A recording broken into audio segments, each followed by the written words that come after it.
জয় শ্রীকৃষ্ণ। এই দিনটা ছিল ভগবান শ্রীকৃষ্ণের জন্মদিন, অর্থাৎ জন্মাষ্টমী। প্রত্যেক বছরের মতো এবছরও আমরা জন্মাষ্টমী পালন করেছিলাম।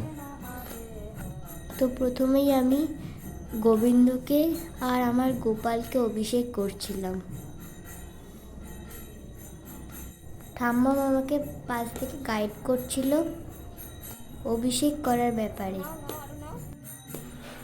আর সময়টা ছিল রাত 12টা, অর্থাৎ যেদিন জন্মাষ্টমী উপোস আমরা করি সেই দিন রাত 12টার পরে গিয়ে ভগবানের এই অভিষেক করানো হয়। অভিষেক করার পর ভগবানকে নতুন বস্ত্র পরায়, তারপর ভগবানকে প্রসাদ দিয়ে ভগবানের আরতি করা হয়। তারপরে যারা উপবাস করে বা সারাদিন উপোস করে থাকে তারা তাদের উপোস ভঙ্গ করে, একটু ফল আহার করে।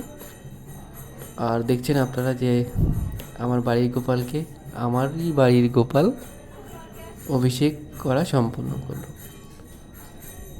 পাশের ঘর থেকে কিন্তু আমার দাদার আর অনেক কয়েকজন নাম কীর্তন করে চলেছে, আপনারা নিশ্চয়ই শুনতেই পাচ্ছেন।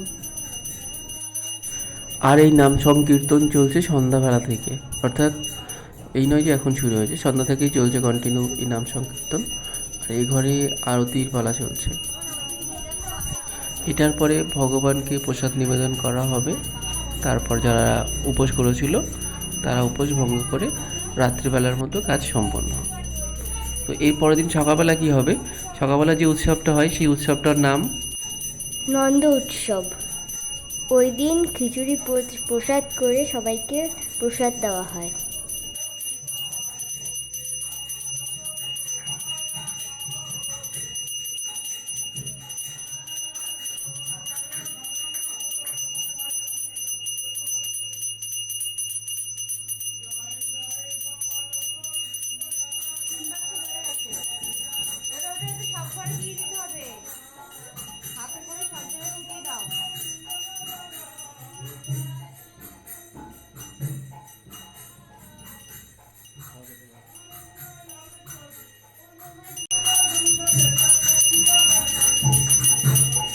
ছড়িয়ে দাও ঠাকুরের দিকে, ফুল দিয়ে দাও, সব জায়গায় দিয়ে দাও।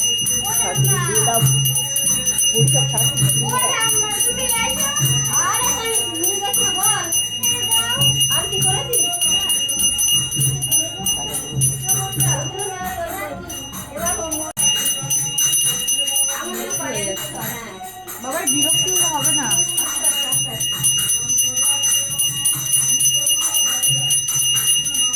এই ফোনটা জমা দেওয়ার কর্তব্য।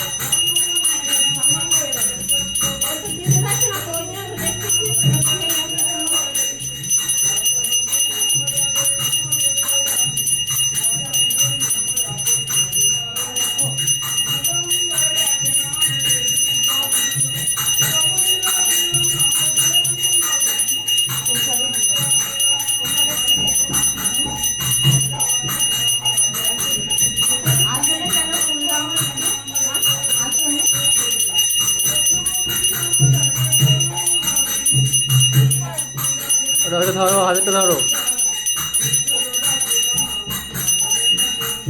ঘরে দেখি আসতে বলো।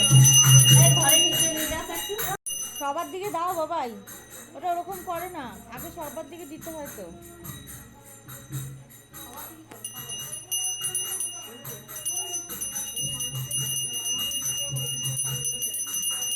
আরতির পর্ব শেষ। এবার পাপা যেগুলো বলেছিল সবাই উপোস ভঙ্গ করে প্রসাদ গ্রহণ করবে, আর কালকে নন্দ উৎসব হবে।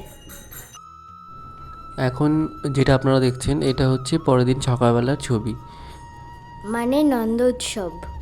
হ্যাঁ, নন্দ উৎসবে আমরা ভগবানকে যে প্রসাদ নিবেদন করেছিলাম সেটা এরকমই ছিল। তো আশা করি সম্পূর্ণ ভিডিওটা আপনাদের খুব ভালো লেগেছে।